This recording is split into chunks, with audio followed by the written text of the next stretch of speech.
Good morning guys! Welcome back to our YouTube channel. So for today's vlog, ang i-feature natin ngayon ang binansagang baby Fortuner ng Toyota.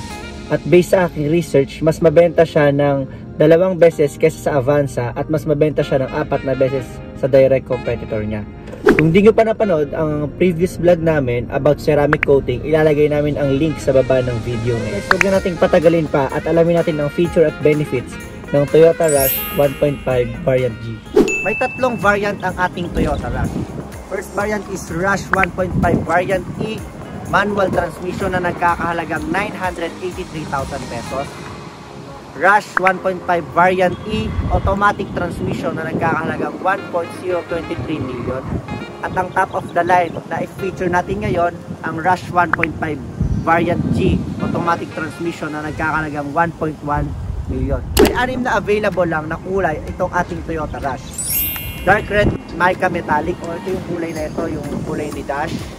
Black mica metallic, silver mica metallic, bronze mica metallic, white, and yung Bordeaux.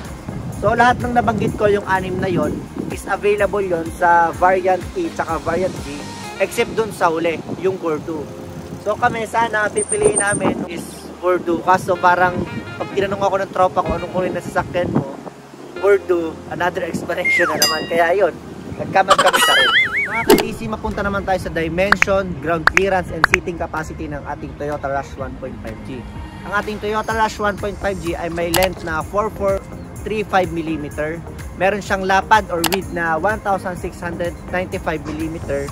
At kung isa ka sa namang problema pagdating dito sa car seat law, kasi sinabi medyo laki-laki yung sasakyan, so meron siyang height na 1705mm. Itong Toyota Rush 1.5G natin ay meron siyang weight na 1870 kg. So kung di mo ma-imagine, ako kasi 75 kg, mga 25 na ako. So medyo may kabigatan din tong Toyota Rush natin. Seating capacity naman ng ating Toyota Rush 1.5G is 7-seater siya. Saktong-sakto at goods na goods sa aming growing family. Ito naman sa ating wheelbase, meron siyang distance na 2,685 mm. So mga ka-DC, baka ang tanong nyo, ano yung tinatawag na wheelbase? So itong wheelbase, from center ng front wheel mo, papunta sa distance ng center ng rear wheel mo. So ano naman mga ka-DC, kung mahaba yung wheelbase niya. So mas mahaba mga ka-DC yung wheelbase, mas stable at komportable ang ating passenger. Naman sa ground clearance ng ating Toyota Rush, ito yung isa sa pinakamalaking advantages niya over sa kanyang competitor. At meron siyang ground clearance na 200mm. So ano ba guys yung ground clearance? Yung distance ng sahig papunta dun sa lower part ng sasakyan mo. So alam natin dito sa Pilipinas, medyo bahain, medyo malubak yung daan, tsaka medyo mataas yung hangin.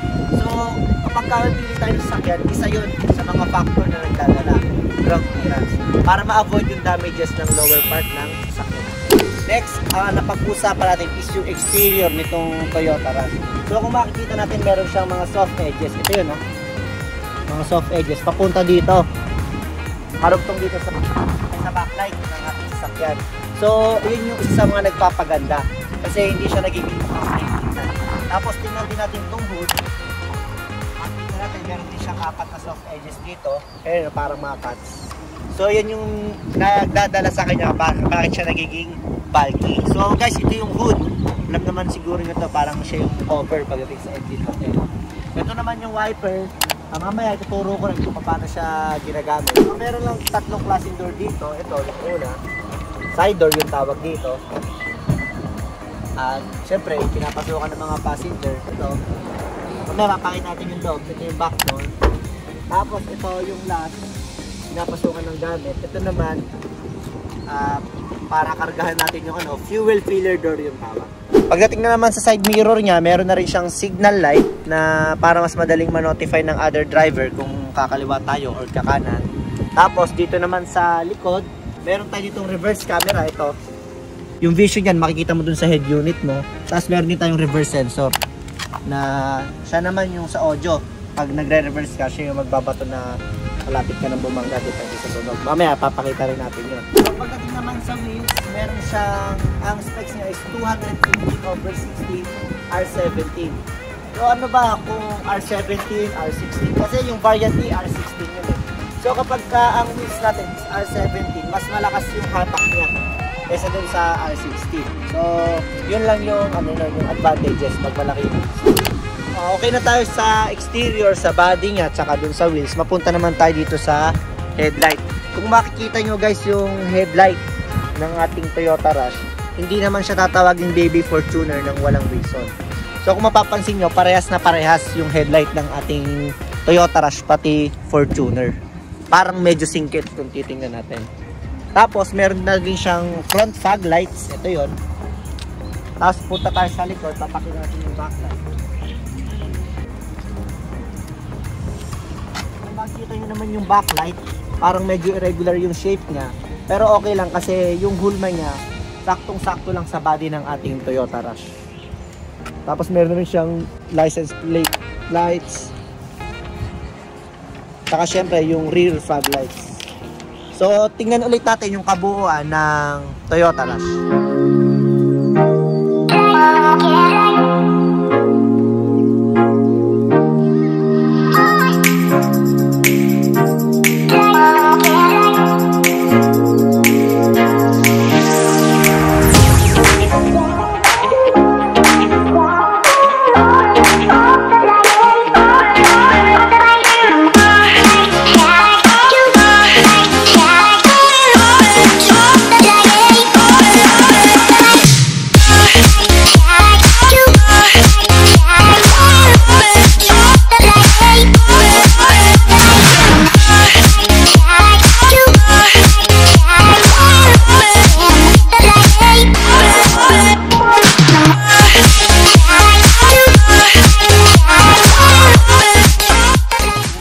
Natututunan ngayon sa aming vlog, huwag kalimutang mag-subscribe sa aming channel or mag-leave ng comment sa baba ng video na ito. Okay na tayo sa exterior. Ang next naman nating tutur is yung interior natin. Pero bago tayo pumunta sa interior, kailangan natin ng susi, yung tinatawag na key fob. So ito mga ka-DC, yung tinatawag na key fob. Ito, nahahati po siya sa dalawa. Isang electronic key tsaka mechanical key. So pumunta muna tayo dito sa electronic key. Itong electronic key, battery operated siya. So huwag kayo mag-alala if ever na mawala ng battery. Dalawa naman yung binibigay ng dealer natin. So meron tayong duplicate. So itong electronic key ginagamit to lock and unlock ng ating sasakyan. So ito, check muna natin kung nakalock ko. Ito, nakalock to. So pag pinindot ko itong unlock, tutunog siya ng dalawa. Ibig sabihin, mabuksan ko na siya. So naka-unlock siya ngayon. Pag pinindot ko ngayon itong lock, tumulog siya ng isang beses. Ibig sabihin, nakalock na siya. So ganoon lang, pag tumunog siya ng isa, nakalock. Pag dalawa, naka-unlock. Pero paano kung ang senaryo, lumabas ka, nakalimutan mong isara ng maayos, nilock mo. So ang tunog niya continuous lang. Ayan no. Hindi siya parang blink-blink na tunog. Ibig sabihin nun, nilalak mo siya pero yung sa pintuan mo hindi pa totally nakasara. Tapos na yung electronic key. Ano naman yung tinatawag na mechanical key? If ever na hindi mo dala si duplicate or pareho naman nawala ng battery, dito nagagana yung mechanical key. Ito guys, i-up nyo lang siya, then hilahin nyo. Ito yung mechanical key. So papasok nyo lang siya dito. Pag napasok nyo na siya, natapat nyo lang siya sa push start button, then mag-start na ulit siya if ever na wala ng battery si electronic. Tapos ito yung parang lata na to, mahalaga rin to. Ito yung tinatawag na key number plate. Ito yung pinaka-serial ng ating key fob. Then after nun, mapunta naman tayo sa isa pang feature ni Toyota Rush 1.5G, which is tinatawag na key-free system. Ano ba yung key-free system? Halimbawa mga ka-DC, may bitbit ako, hindi ko mabuksan yung pinto, tapos yung susi ko nakalimutan ko kung saan ko nalagay, pero alam ko nasa akin lang. Ito yung key-free system. Click mo lang siya, then mabubuksan na siya. Siguro yung iba ang tanong naman, paano yan? Ito madaling makarnap yan. So hindi, kasi yung key-free system natin, basta hawak nung owner yung susi, dapat gagana lang siya pag 0.7 meter yung distance mo sa sasakyan. So ang mga key-free system natin, ito yun, ito yung tatlo yun. Dito sa driver seat, itong kulay itim na to. Sa passenger seat, itong kulay itim na to. Tapos sa back door meron din. Itong bilog na to. Sa back door, yung nandito. Tip lang pagdating dito sa ating key fob, ever na magka-travel kayo at sasakay ng eroplano, kung pwede nyo siyang wag dalhin, or hindi naman kailangan dalhin, wag nyo nang dalhin.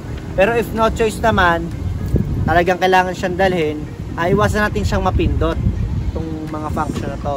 Bakit? Kasi pag pinindot mo siya, pwede siyang mag-emit ng radio waves na parang discarel sa operation ng airplane. Yun lang, para maiwasan natin yung aksidente. Abangan nyo sa part 2. At doon, i-feature naman natin ang interior ng Toyota Rush 1.5 Variant G. Kung mapapansin nyo, yung interior niya, dalawang kulay na. Isang black with a touch of beige. Tara guys! Black, tapos may chrome black ulit. So ganun yung tamang pag-start ng sasakyan para hindi maapektuhan yung computer box natin dahil sa surge. Meron siyang tatlong row. First row, second row, and third. So guys, ito yung papakita. So ako, ang height ko is 5'6". Shades. Aris ba?